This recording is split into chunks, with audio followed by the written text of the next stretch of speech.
Hello, welcome to the Cinema Savvy Movie Podcast, and welcome to our final episode of our Star Wars month, or at least the last review of the saga.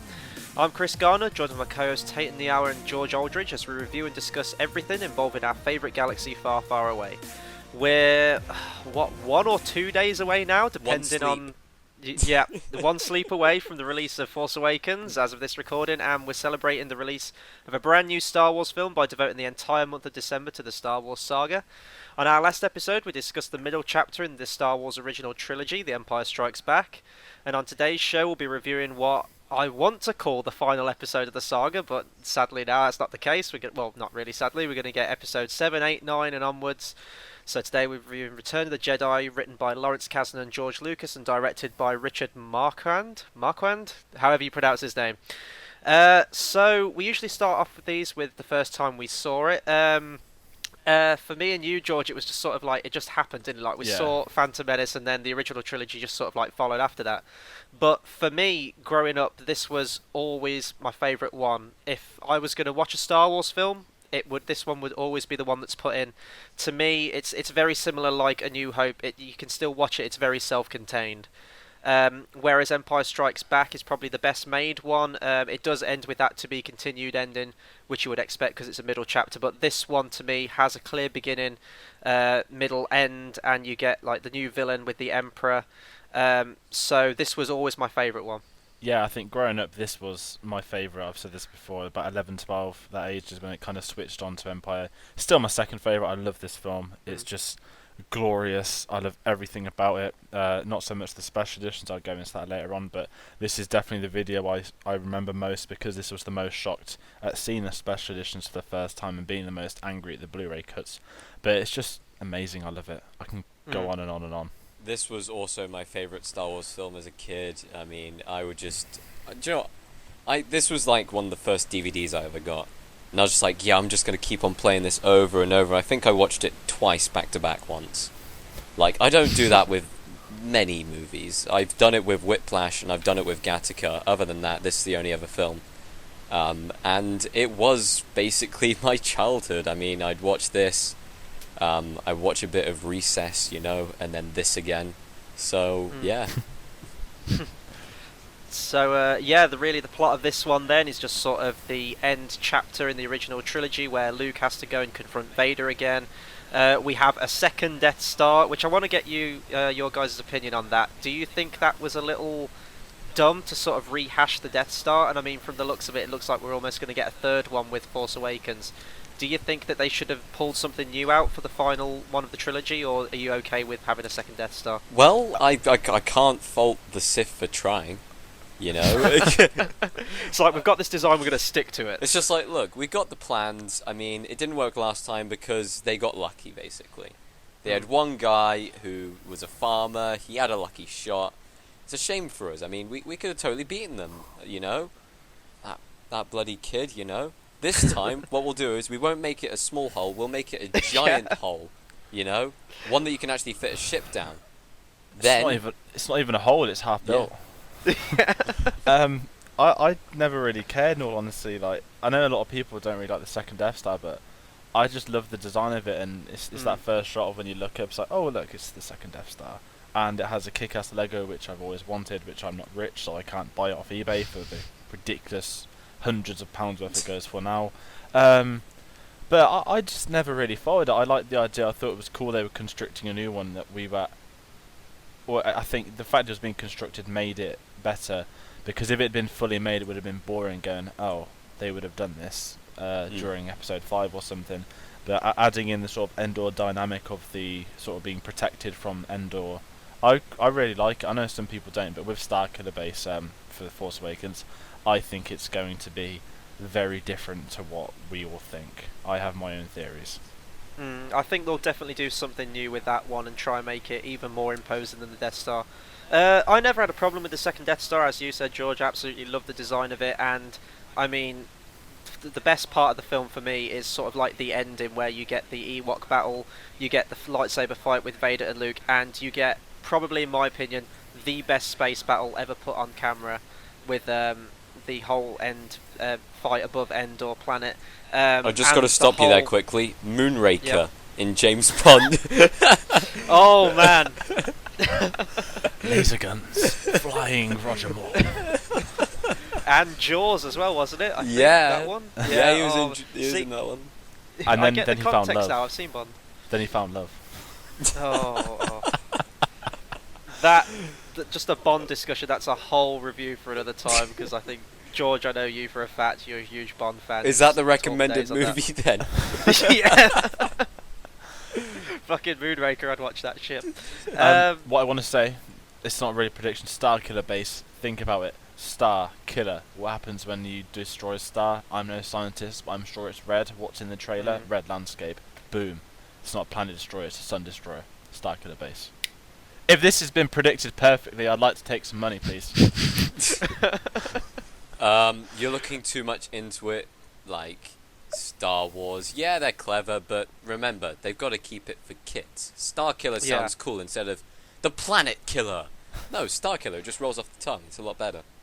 It'd probably be like Star Trek, like the 2009 one, which is like a black hole maker or something, and like Tatooine's just going to get like pulled into a vortex. It's just gone.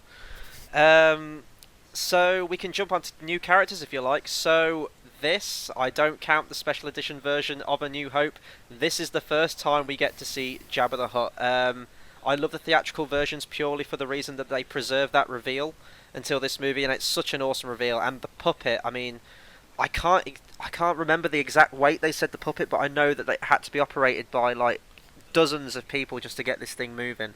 And I actually rewatched Return of the Jedi last night for this review, and my god, the whole puppets in that scene, all the aliens in Jabba's palace, the Rancor as well, and Jabba itself, it's absolutely incredible the level of talent that went into this, and it still looks fantastic, better than any other CGI version of Jabba we've seen. Yeah, speaking on the puppets quickly, I remember reading that Lucas originally wanted, literally in the sense that Return of the Jedi was him having this power, because I think I read somewhere he said Jabba's palace is what I wanted the cantina to be like, the Death Star space fight is what I wanted the end of A New Hope to be like, in the sense that there's just mass on a global scale, so you can see the pinpoints, but the designs in Jabba's palace is amazing.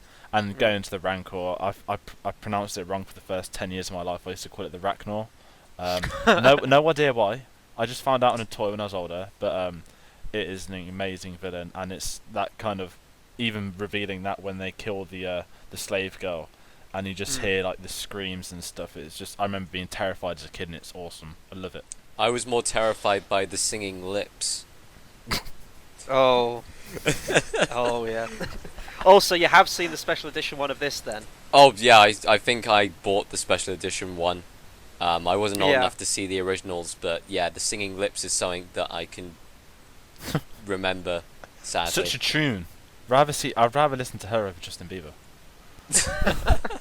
No, it's that guy. It's that, I don't know his name, but the one who like jumps right up into the camera and like shouts oh, you can down see the his camera. throat, and it's weird. Yeah, it's. Oh, we're getting onto that scene later because that's one of my least favourite changes. But yeah, all the stuff with Jabba's palace. I mean, this scene goes on for quite a while. I think it makes up like the first half hour, 35 minutes of the film, and I mean that goes on to the whole sail barge thing as well. And that's the first time. It's my favourite lightsaber in the Star Wars saga so far. Luke's green one. Absolutely adore that lightsaber. And when he jumps off that diving board thing above the Sarlacc pit, grabs hold of the lightsaber, ignites it. That whole scene afterwards is just fantastic. That's the first time we get to see Luke being an absolute badass, and that was one of the reasons I think that this was one of my favourites. Well, this was my favourite of the original trilogy. We finally get to see Luke be the Jedi that we've always wanted him to be. Hold on, quick point. Did you just say that the green lightsaber is your favourite? Yeah. And not the purple one by Mace Windu? Not the purple one. Nothing can top Luke's one. I'm just going to be contradicting you throughout this entire review. The purple one is cool, the green one is cool, but to me, Anakin's blue one will always be my one. That's because I had the Force action lightsaber where you press a button and it springs up. It saves me hard. I had the green version of that. I never actually got a purple version, but I really wanted one. But they didn't really do purple ones except in the was it like Kellogg's when you had the little lightsaber mazes? It was like Mace Windu's purple one. It's like yes, yeah. They were cool, and there was a little Yoda one, but I was trying to find the other day my giant green lightsaber, and I just couldn't find it anywhere. I was really sad. I'm gonna have to buy another one now. They're more expensive now. They're like 35 quid from Electron. I was like, Jesus Christ! For Christ's sake, I've got one somewhere. I just need to find it. But yeah, that whole scene with the Sarlacc, very controversial scene involving a particular character. That's Boba Fett. So I know there's been EU books. I know there's been a rumor in I think a recent novel when they've wiped all the EU out that Boba Fett's still alive. But when you watch this trilogy just as its own, this is how Boba Fett goes. He just clumsily gets smacked on the back by Han Solo, goes flying through the air and into the Sarlacc pit. What do you guys think of that? Because I think, watching it again yesterday, it's such an anticlimax to a fantastic character. And that's why it's so brilliant, because the most badass bounty hunter in the galaxy is killed by a blind guy in the most comically fashioned way. Listen, I know he's alive, and I want him to be alive. I want to see more Fett stuff, and I want it to be post Episode 6, because there's a lot of potential they could do with that. But seeing it as a kid, it was always hilarious. I can't remember if the burp is on the specials or on the theatricals as well. It is in the theatrical as well, yeah. I always thought that was hilarious, but I just love the way he goes. It's literally Boba Fett where smacks into the wall. It was brilliant, and I still like it now, and I think it works because you could have some big villain death like that, but you remember the most ridiculous of deaths, and that's one of them. Like, if you're going to talk about death from Jurassic World, it's going to be like about the girl that got absolutely obliterated in the fish tank. There's nothing to say, but it suits exactly what this film was doing. Tayte, what do you think? I never really connected with Boba Fett as a character, I'm not going to lie. To me, he was always generic bad guy's henchman number one who doesn't really stick with the henchmen. He is the reverse Han Solo, basically. He's part of the other team. He's not good, he's not bad. And I just didn't connect with him because he didn't get as much screen time as Han Solo, and I always preferred Han Solo over him. And in my head, for some strange reason, it was always going to come down to, well, Han Solo's obviously going to be the one who kills him. Like, nobody else could kill him. And I wasn't really disappointed when he went. I wasn't really not disappointed when he went. I didn't really have any emotions towards it. I don't know if it'd have been more interesting if, say, Boba Fett had survived and was pursuing the characters of, like, Han and Leia on the planet of Endor. Maybe he could have been the big bad that they had to fight there. Maybe it would have sort of, like, convoluted the ending a bit too much and there'd been too much stuff going on. But I do think it was a shame how quickly it went, although I do see your point, George, that it is brilliant that the best bounty hunter in the galaxy just gets taken out like that.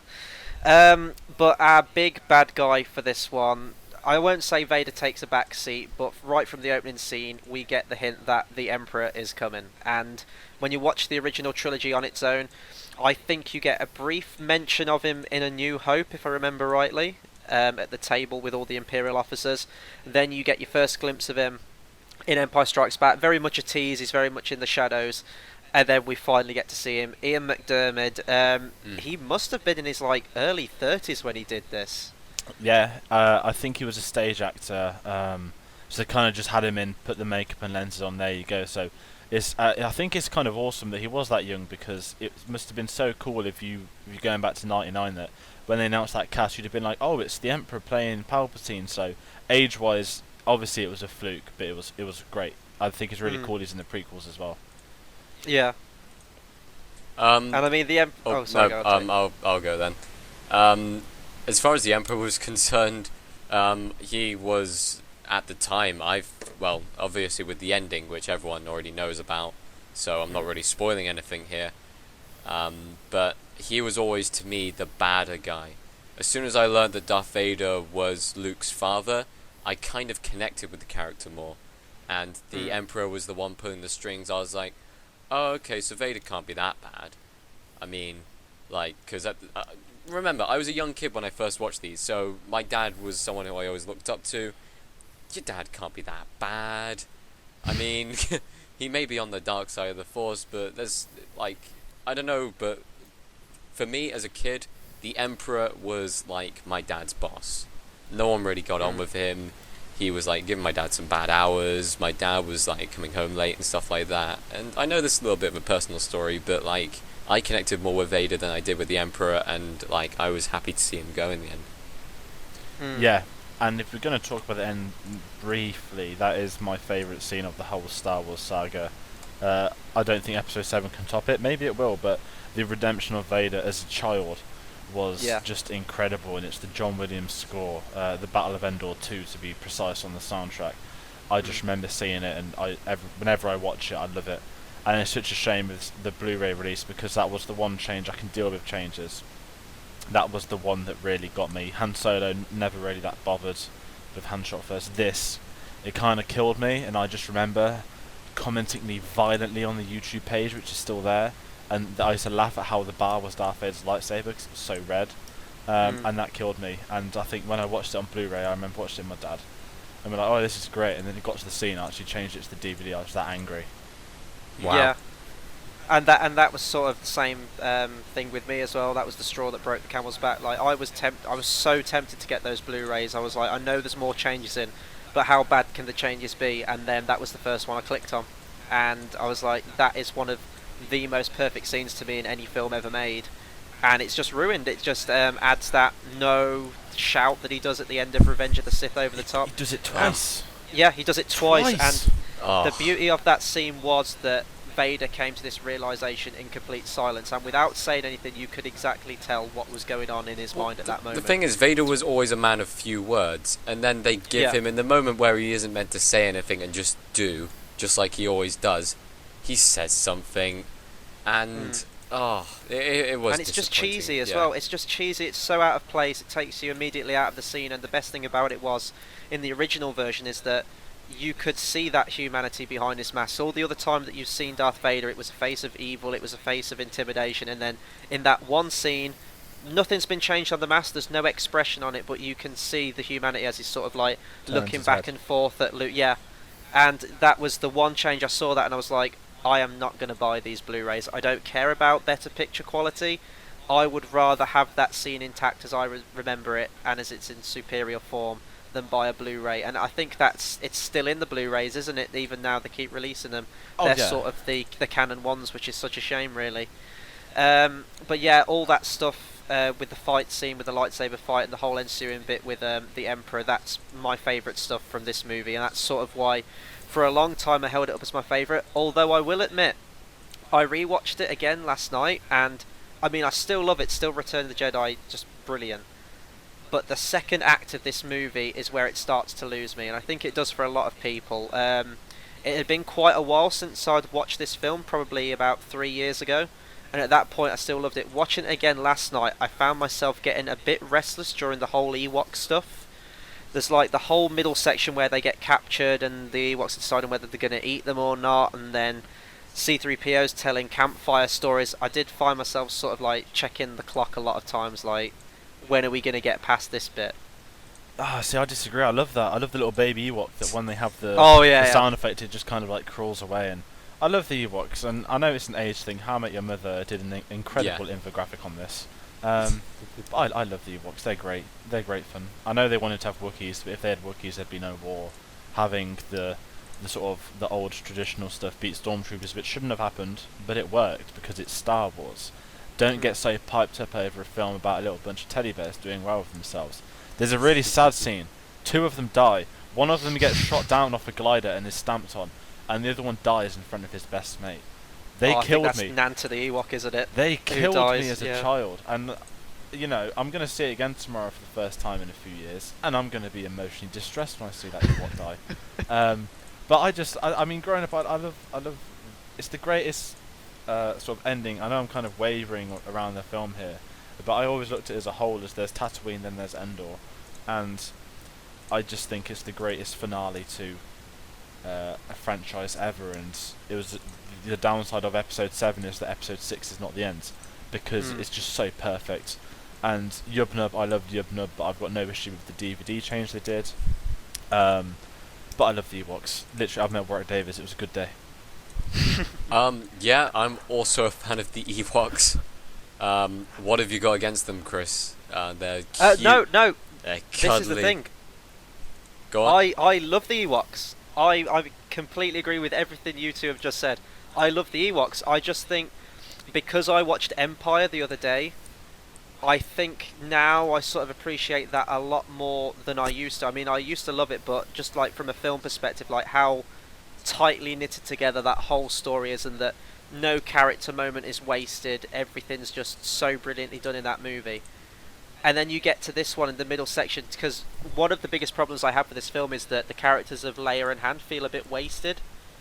Like, Han, to me, doesn't feel like the character of Han from the previous two. He seems to have lost a lot of the charm, a lot of the quips. I know he still gets a few, like that one I love when he's on Endor. He goes like, "Hey, it's me," and he like walks off and does his thing. That stuff's cool. But when you watch it again, you can almost tell that Han Solo really wanted the character to have died in Empire. Yeah. I'm not saying he's phoning it in or anything, but he just doesn't have that Han Solo magic to me. And I mean, all it boils down to really is that Han and Leia are just on Endor to, destroy the shield generator, and that's it. That's all they're there for. So they don't really get as much interesting stuff going on. Maybe it's because in Empire they got the whole love subtext as well, which was brilliantly done.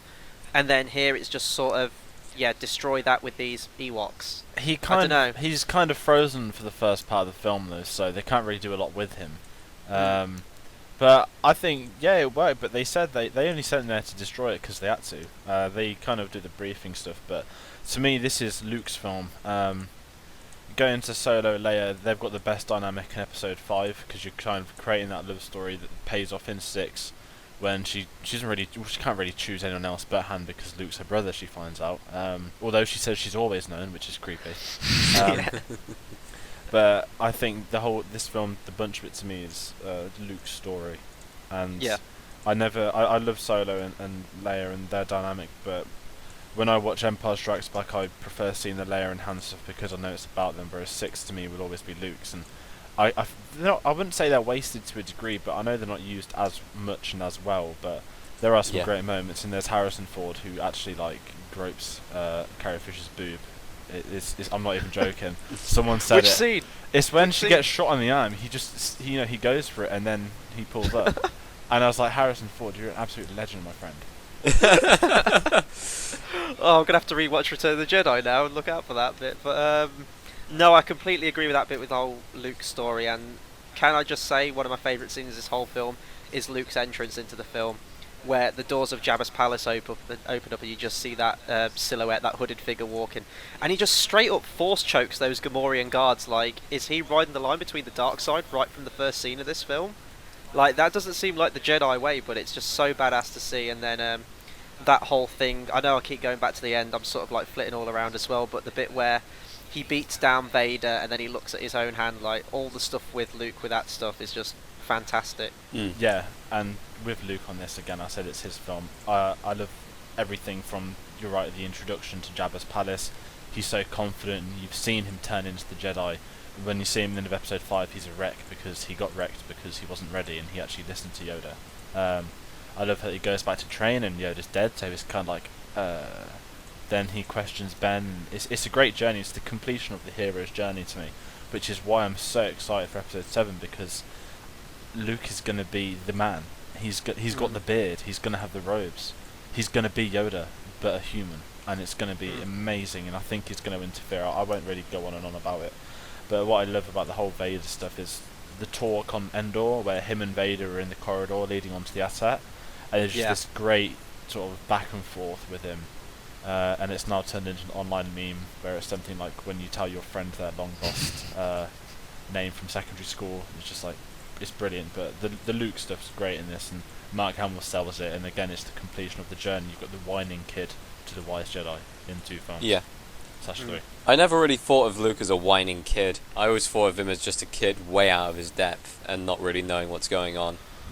I always thought of Anakin as a whining kid, because he was a whining kid. Like, all he did was whine. I don't think there was a single scene where he didn't whine. Or pout. But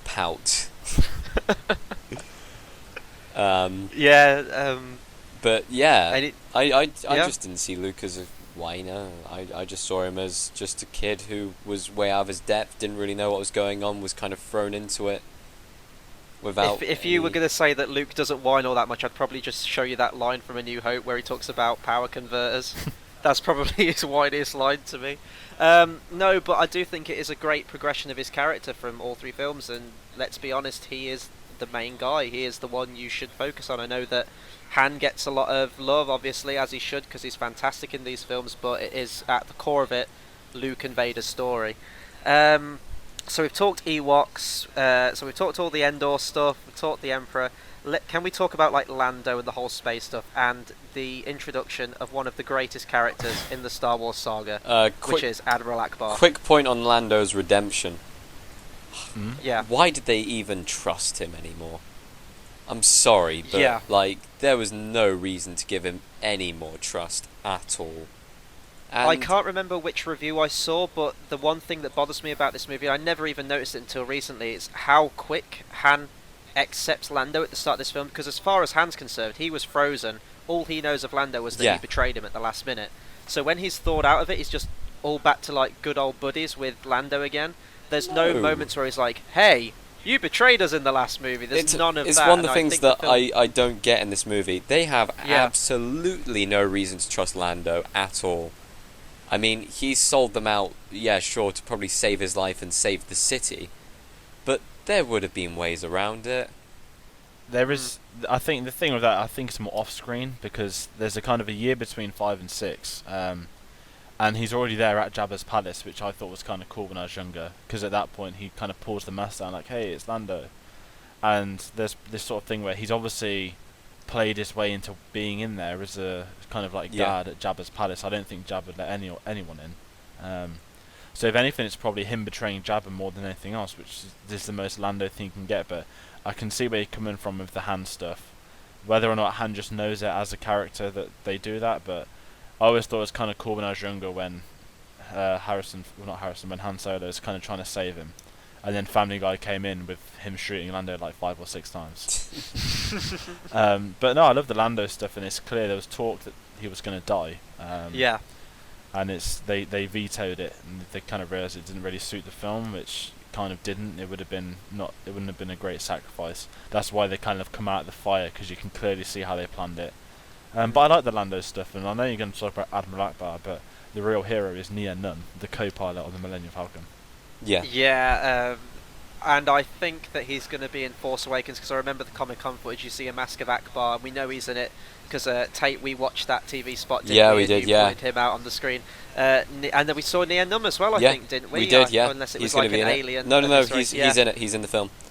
Yeah, so that's going to be fantastic, and he's just sort of like thrown into this movie. Like, I know a lot of people that really dislike Nia Nunn as a character, because I think they've grown so attached to Chewie as the co-pilot, and then to see this guy in the last movie, like, who's this guy, like, muscling his way into the Falcon? What right does he have to be there? But I think he's great, and his sort of, like, gormless reactions to things. I think it's where Lando goes, like, that thing's fully operational, his mouth's just hanging open, like, duh. He is a great character, though. I do love some Nia Nunn. He's a hero. I destroyed Battlefront because I found out you can only have Nia Nunn species as a playable character until you got to rank 40. Guess what? George got to rank 40 after 3 weeks. And I know I've almost finished the game, but it is worth it to run around as Nia Nunn. It's a glorious day.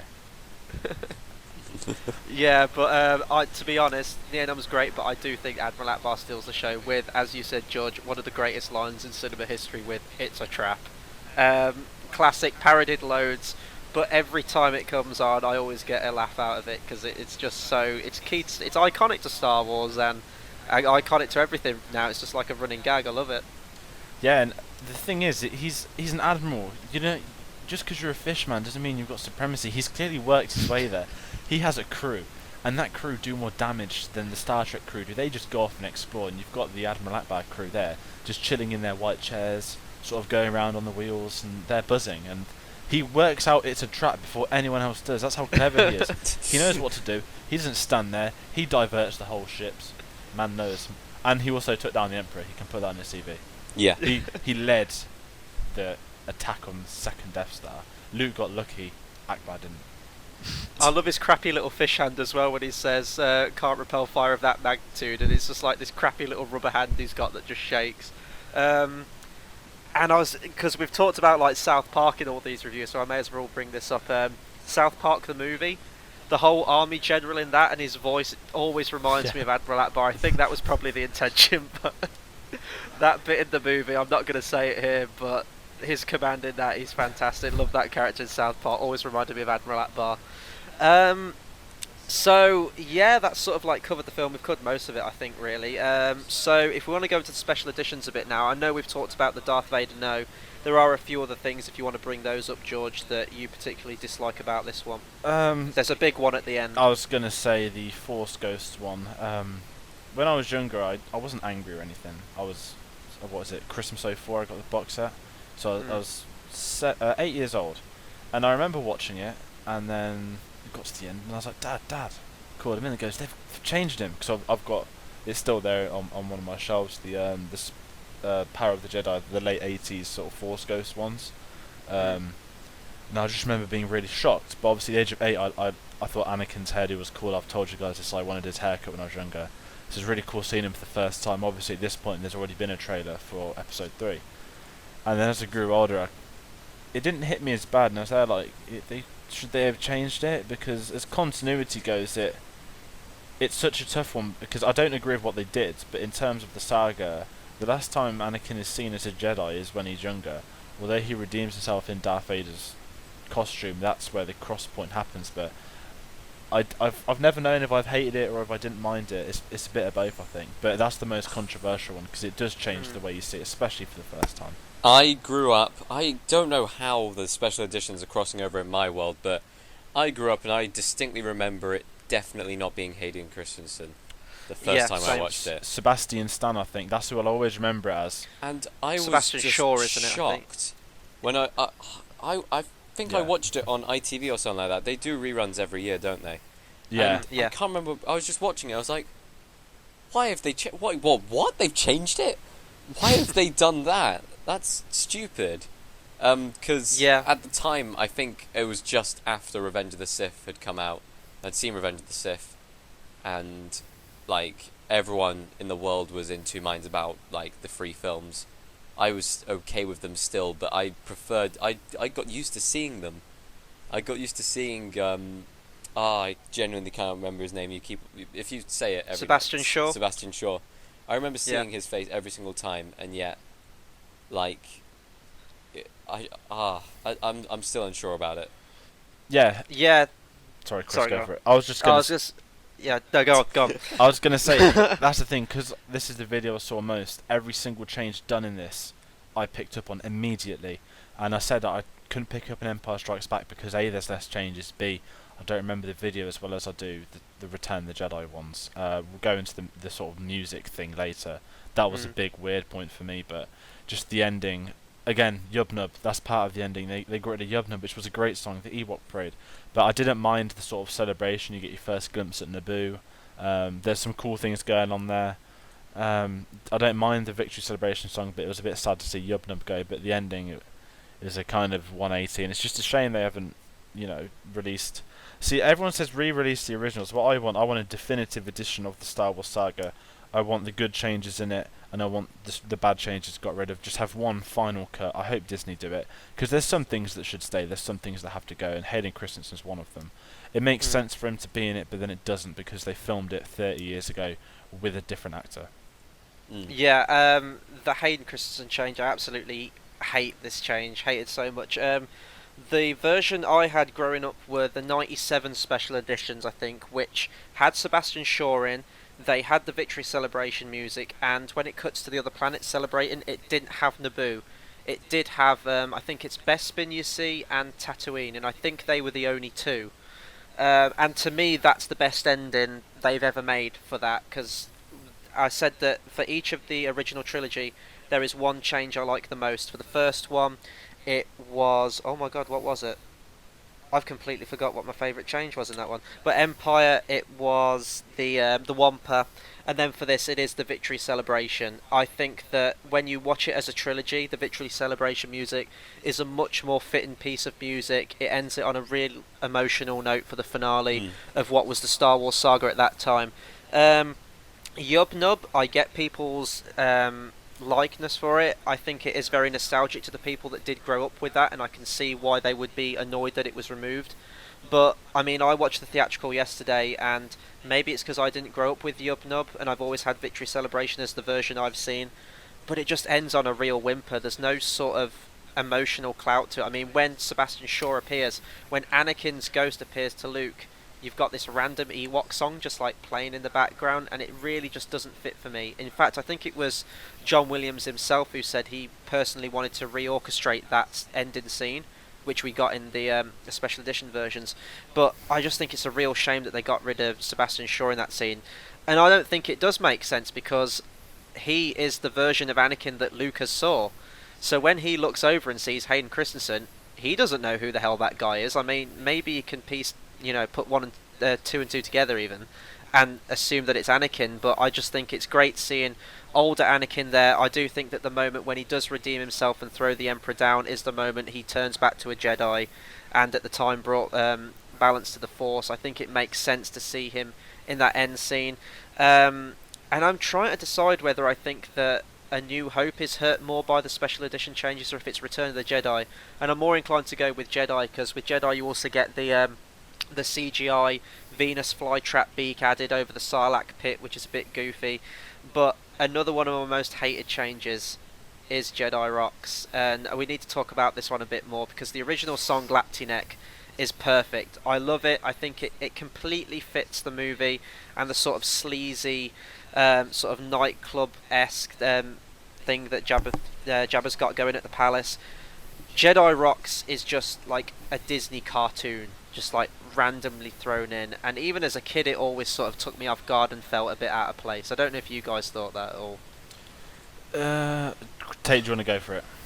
I mean, it's okay. I quite like Jedi. I quite like it.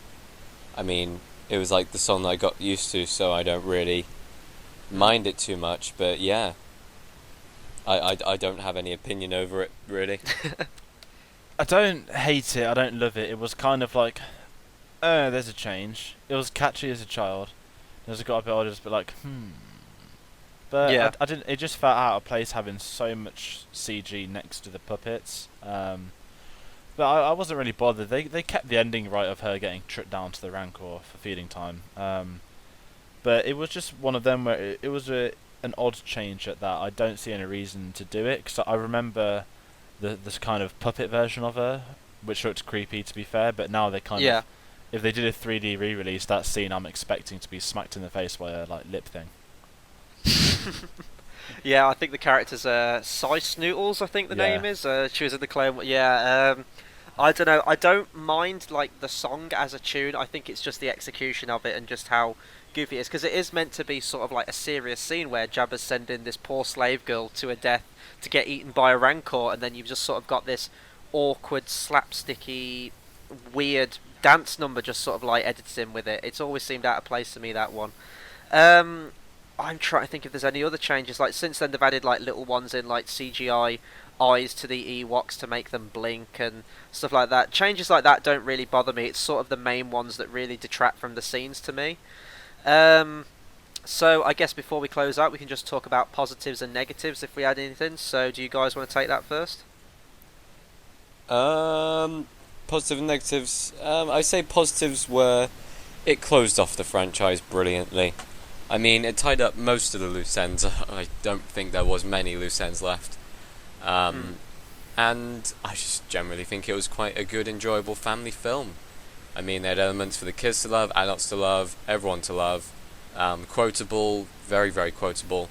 I'd say that the only downsides were that it lost attention midway through, I'd say. I love the Ewoks to bits, but like, it wasn't exactly the best writing in those scenes. And some of it became a little bit more childish, where it was lighter, shall we say, than the other two films, definitely, with no major character deaths on the good side of the Force, other than Yoda, who dies peacefully without a fight.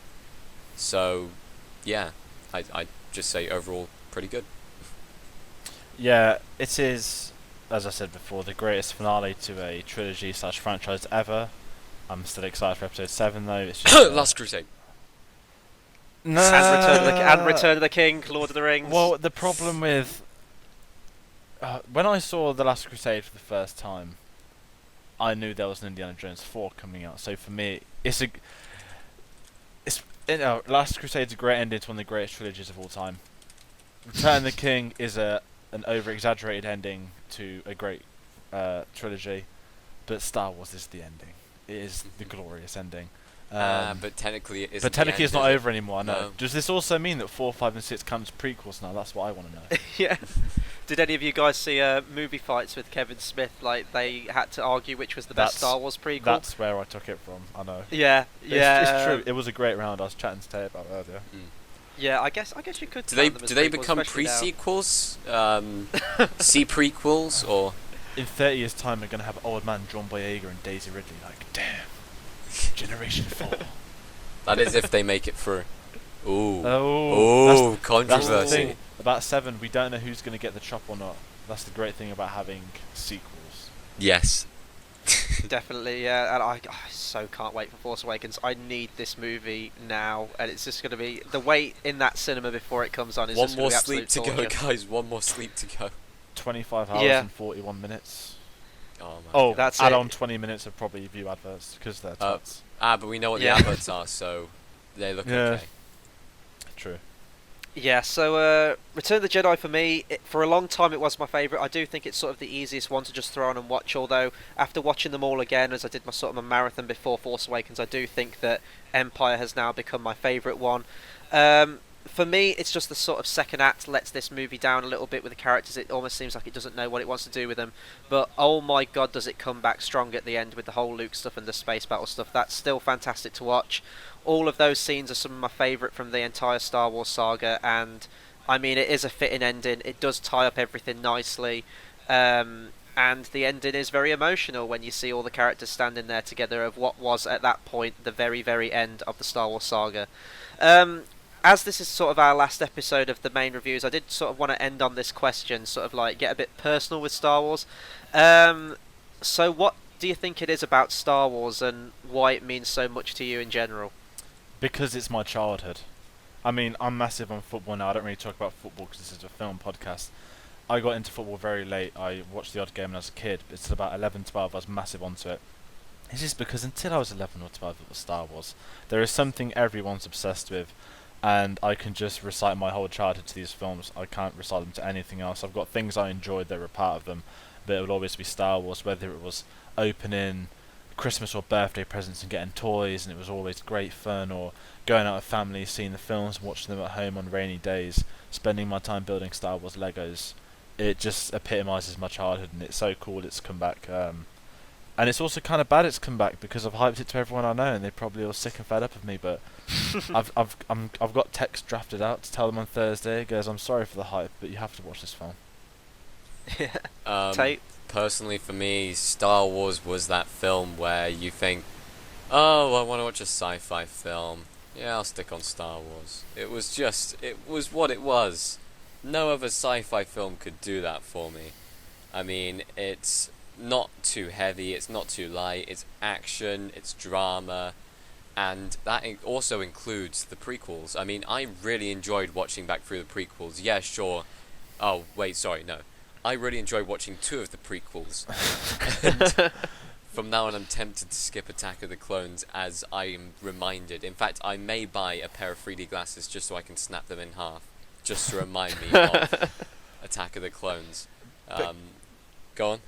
I was going to say, going off the prequels, they're a part of our childhood. I mean, I've had someone comment on my Facebook thing saying, why are you watching the prequels? It's because they're fucking Star Wars films. Yes. I know a lot of people forget that. Exactly, they are Star Wars films, and the person that commented that, Phantom Menace is the first Star Wars film he probably saw, so fuck off.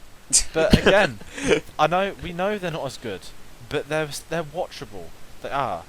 There 1 and 3. However, like with franchises like Star Wars, some of them are unwatchable, and Yes. like, I mean, even with Indiana Jones, nobody's gonna watch The Kingdom of the Crystal Skull. I still haven't. I was in Belgium. Recommended movie, Kingdom of the Crystal Skull. No. Oh my god, if that ever gets picked, I'm Literally. skipping it. I'm sorry. I was in Belgium for the F1 this year, and Yeah. the only English channel we had was BBC One for 4 days, and it was Saturday night. We came in from qualifying. We had nothing to do, and what comes on? The Lucasfilm glare. I was like, oh shit! Indiana Jones is on. Indiana Jones is on. Kingdom of the Crystal Skull. I said, boys. I think Chris. I think I might have texted Chris. I was like, mate, I'm in Belgium. This is horrific. I saw 10 Yeah, minutes because I've got through about 30 before, and then it got to the nuke, and I was like, boys, we are going out for dinner right fucking now. And I came back and I saw the final scene. It still hadn't finished, and then I saw the hats blow to Sheila Booth. I love you, Sheila Booth, but I did turn the TV off. Did you see the scene with the aliens? No. But again, I technically haven't seen that film fully, but literally that is not what you want to be trapped with in another country and the only English channel. Mm. Next up on Cinema Savvy does the Indiana Jones movies. Oh, I do actually want to get the review of those, but oh my god, I do not want to ever watch that fourth one again. That film hurt me. Mate, but hey, yeah. I made you watch Prometheus. We're gonna watch that film. Oh. I'm going to need some booze, and I'm going to need a lot of it to get through that movie again. And I'm not technically the co-host anymore, so I can just, like, not turn up. No, joking. I'd do the other three. I wouldn't do the fourth. I couldn't. Yeah. I couldn't rewatch it. But yes, so it's like I sort of agree with what you're saying about the prequels. I mean, they're not good movies, but I think you can watch the trilogies in sort of a different way now. Like, you always watch the original trilogy as just, this is one of the best trilogies ever made in cinema ever. Whereas the prequels, they're very tongue-in-cheek now. I think you can I think it helps to make fun of them a little bit. I'm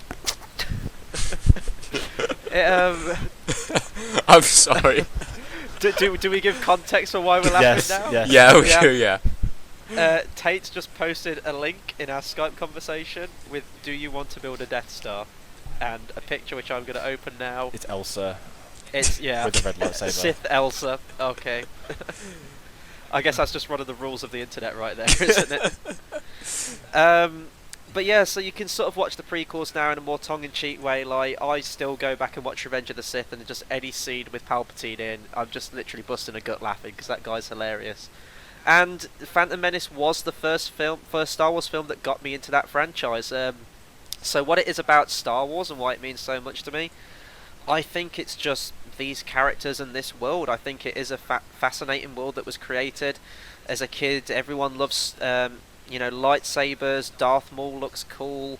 And it's science fiction fantasy as well. And that's what I love about it. It's not just complete and utter sci-fi. It does have that very sort of like traditional storytelling roots to it, with like the sort of characters and the archetypes and everything like that do blend so well. And I do think that these are the best characters that have ever been created on screen.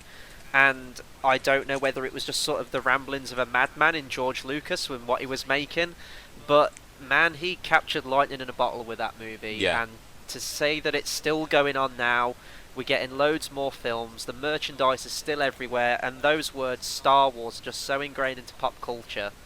It's amazing. And even with the 10-year gap that we had between Revenge of the Sith, it was still everywhere. You had video games, you had books, and the cynical person, you could say, yeah, well, that's marketing, it makes money, people love Star Wars, but it's amazing because with this new movie, we're saying that this is going to bring so many generations together. You've got the original fans, you've got us that grew up with the prequels, and then I'm sure you're going to have new fans as well. And I think that no other film really has that. Star Wars is an event more than it is like a film, really. Like, I'm sure that everyone's going to be in costume, in shirts, and everything like that. There's the whole collectible side to it as well.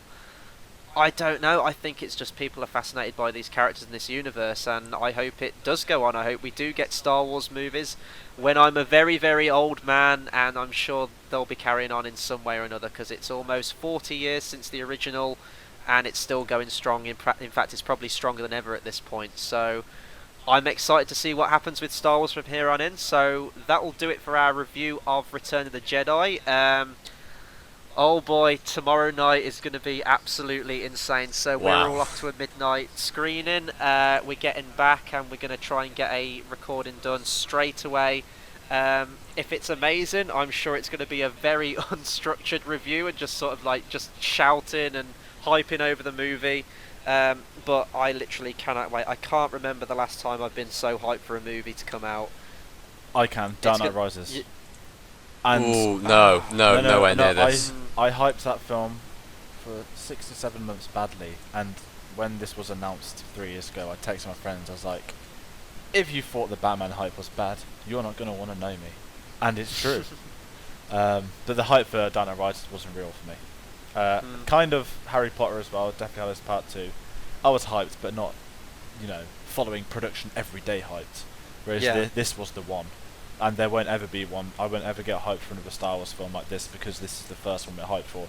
There are people that are hyped for this that are going to love it. They would have been more hyped for Phantom Menace than they are for this. And that's, it's cool. And we're going to be the And ones. I just can't believe it's here tomorrow as well. I remember the day where it says that Disney have bought the rights to Star Wars. I remember that vividly when that happened, and everyone was like posting videos about it on the internet. And then like the new movie was confirmed, and we followed the news from it now. I remember when it said 100 days till the release, and I was like, oh my god, that seems like forever. And now we're like one sleep away from the new Star Wars movie. It almost doesn't seem real even at this point. But that's going to be absolutely insane. So I'm looking forward to the movie. Looking forward to hearing what you two guys have to say on the movie as well when we all come out of it. So yeah, you've got to stick around for that. Be sure to come back for that review. Rate, like, comment, subscribe. Let us know what you think of Star Wars, Return of the Jedi. Are you looking forward to Force Awakens? I mean, who isn't? You can follow us at Facebook at facebook.com/cinemasavvy, on Twitter at cinema_savvy, and we're also at letterboxd.com at cinema_savvy as well. Get involved. We will probably get a top 10 Star Wars moments after our review of Force Awakens. I still would like to do that video. We probably won't include any moments from Force Awakens in it though, just to sort of, because of the spoilers and everything like that, but I think that would still be cool to do. So yeah, get involved, and we'll see you after Force Awakens. So until next time, thanks for listening.